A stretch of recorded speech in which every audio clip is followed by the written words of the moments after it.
A car travel 20% slower than a train. Both start from a point A at the same time and reach point B 240 km away at the same time. On way, the train take 48 minutes for stopping at the station. What will be the speed of the car? देखो भाई, दो point है, यहाँ से लेकर ए से लेकर B तक पॉइंट में जाना है, और दो चीज़ें, एक है आपका ट्रेन और एक है आपका कार। ट्रेन की मैं स्पीड की बात करूँ तो इसकी स्पीड है कितनी? हाँ, ट्रेन की स्पीड 20% ज़्यादा है। कितनी है भाई? 20% ज़्यादा है। 20% का फ्रैक्शन वैल्यू होती है 1/5। हम कह सकते हैं भाई कि अगर कार का स्पीड को आप 5 मानोगे तो ट्रेन का स्पीड इसे 1 ज़्यादा मानना पड़ेगा, यानी कि हम कह सकते हैं ट्रेन की स्पीड कितनी हो जाएगी? 6 हो जाएगी ना। ट्रेन की स्पीड कितनी हो जाएगी? 6 हो जाएगी। हम कह सकते हैं ट्रेन की स्पीड 6 है और कार की स्पीड कितनी है? 5 है। ये हमें स्पीड दे रखा है, ध्यान से समझना। और ए पॉइंट से लेकर बी पॉइंट तक जाना है। टोटल डिस्टेंस हमें दे रखा है कितना? 240 किलोमीटर। दोनों एक ही समय से शुरू होती है और एक ही पॉइंट पर पहुंचती है। अगर डिस्टेंस सेम रहता है तो स्पीड का जो रेशियो होता है, स्पीड का रेशियो कितना है? 6:5 है। तो टाइम का रेशियो जस्ट इसका रिवर्स होता है, तो हो जाएगा कितना? 5:6 हो जाएगा। यानी कि एक डेस्टिनेशन पर, यानी कि 240 किलोमीटर पहुंचने पर ट्रेन को 5 यूनिट टाइम लगेगा, तो जो कार है उसे 6 यूनिट टाइम लगेगा।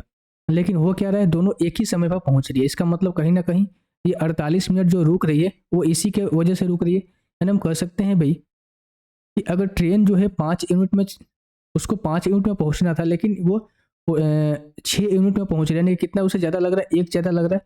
और 1 यूनिट ज़्यादा किसके वजह से लग रहा है? इस वजह से लग रहा है, यानी कि 48 मिनट वो क्या करे? रास्ते में रुक रही है। हम कह सकते हैं कि 1 की वैल्यू 48 है, तो आप कहीं से निकाल लो, ठीक है, कहीं से निकाल लो। हमें कार की चाल निकालनी है, तो हमें डिस्टेंस तो दे ही रखा है, कितना है? तो 40 किलोमीटर है। तो हम कह सकते हैं अगर 1 की वैल्यू 48 है तो कार की स्पीड कितनी है? यहाँ से 5 है, 48 × 5 हो जाएगा। ये स्पीड ऑफ कार हम निकाल सकते हैं ना। ये कितना हो जाएगा भाई? 48 × 5, 8×5 40 और 5 के 20 4 24 हो गया। कार की स्पीड हो गई। लेकिन ये क्या हो जाएगी भाई? मीटर पर सेकंड में ना, हमें आवर्स में इसको कन्वर्ट करना पड़ेगा ना, घंटे में कन्वर्ट करना पड़ेगा। तो टोटल डिस्टेंस कितना है? 240 है। तो 240 बटे में हम स्पीड कर देंगे कितना? ये हो जाएगा कितना आपका? 240। ठीक है भाई, ये समय निकलेगा भाई, माफ़ करना। समय कितना लगेगा? 240 मिनट। समय कितना लगेगा भाई? 240 मिनट। और इस हमें निकालना है स्पीड, और डिस्टेंस दे रखा है 240 किलोमीटर। तो हम जानते हैं भाई कि डिस्टेंस, स्पीड इक्वल्स टू क्या होता है? डिस्टेंस अपॉन में टाइम। डिस्टेंस कितना आपका? 240, और टाइम कितना है? 240 मिनट। क्योंकि ये मिनट में आवर्स में कन्वर्ट करेंगे, बटे में 60 हो जाएगा, और 60 यहाँ पर ऊपर में चला जाएगा।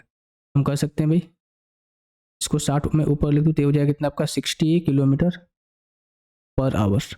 60 किलोमीटर पर आवर जो है कार की स्पीड हो जाएगी, क्योंकि ऑप्शन नंबर 4 जो है इस क्वेश्चन का क्या हो जाएगा? आपका भी आंसर हो जाएगा। तो मुझे उम्मीद है क्वेश्चन आपको समझ में आया होगा।